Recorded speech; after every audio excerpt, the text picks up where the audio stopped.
那今天呢是祈愿第6天下午哦，为了亡者，我们会念诵三运经哦，也称为35佛忏悔文。那么也会念诵不动佛国经等等经等等这些不动佛的经典。那么在今天，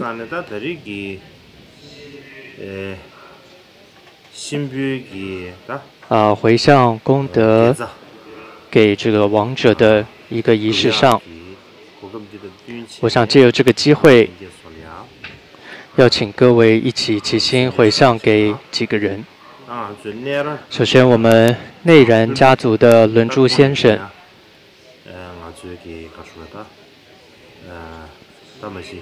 我们会在荧幕上播放他的照片，他就是轮珠先生。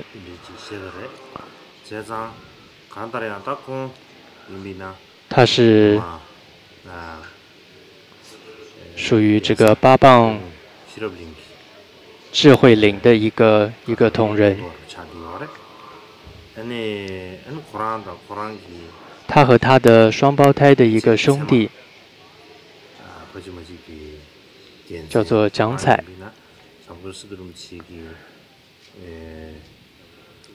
他们2位跟随大司徒仁波切，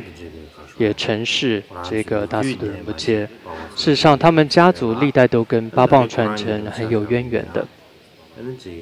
那么他们2位更是大力的护持8棒智慧林的各个事业，所以是侍奉这个上师哦，很奉献很多很重要的一位人物哦的人。对我来说，我刚到印度的时候，当时还刚到这个边境的时候，内然家族的蒋彩就到边境来接我，所以他对我的恩德是很大的。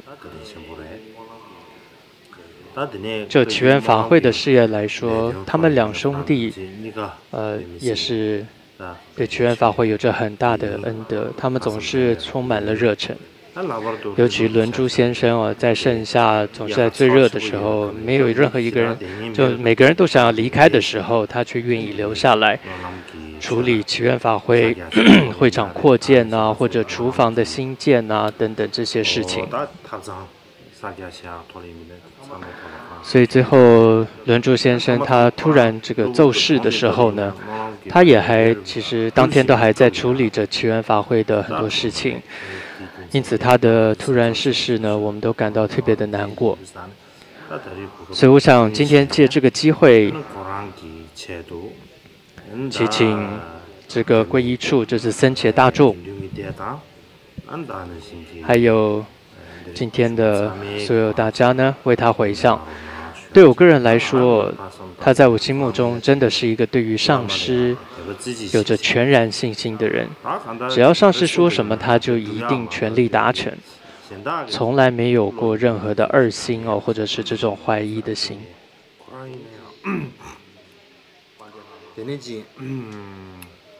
因此呢，我相信他生生世世哦，一定会受到这个具德上师的慈悲的一个加持很摄受，不离正法的吉祥加持。还有一位我们要回向的是台湾的妙容法师的母亲孙春华女士。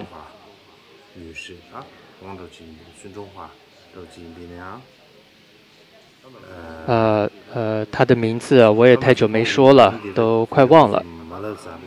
但我从小就认识她，她对佛法呢有着很深的一个信仰的，并且一生当中呢做了很多护持佛法的事情，是一个可以说天生自然的就乐于这个广大行善的一个人。他在这个去年往生了，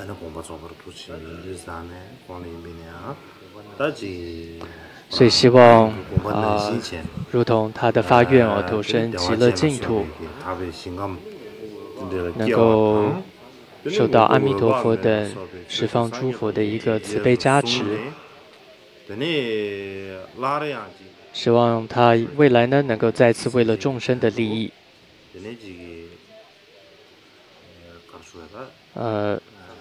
可以趁愿再来，再当一个菩萨。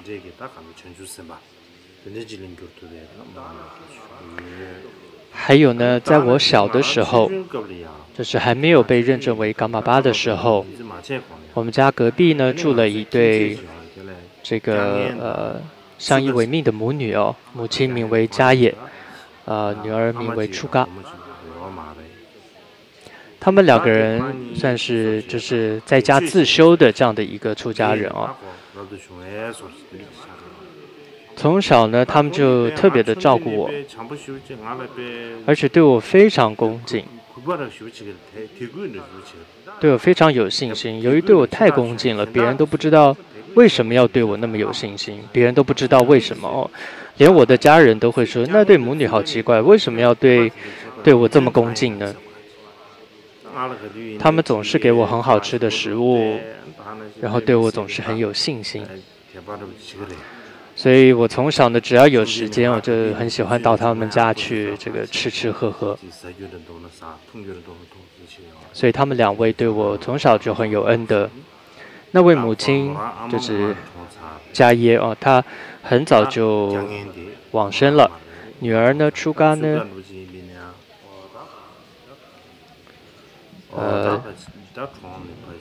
也往生大概快1年了吧。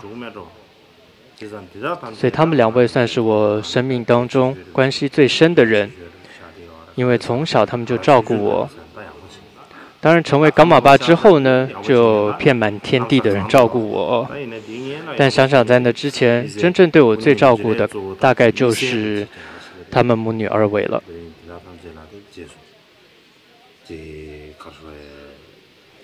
所以也希望大家祈愿祝福他们生生世世不离正法。祈愿法会主要也是因为生亡二者祈福超荐的供养才能够在这些供养之下而顺利举办的。所以我们要圆满他们的心愿，祈愿他们都能够得到暂时和就近的快乐。这样的一个祈愿和回向是非常重要的。这样的一个祈愿跟回向，不能只是嘴上念念说说，而是要发自内心，带着菩提心而发愿。同时呢，应该要具备三轮体空这样的一种心而祈愿。如果我们能够这样做到的话，我相信就一定能够圆满他们的愿。所以在今天各位呢，以国师扎查仁波切，还有明咒仁波切为主的上师、祖古、堪布、善知识和一切的僧俗大众们，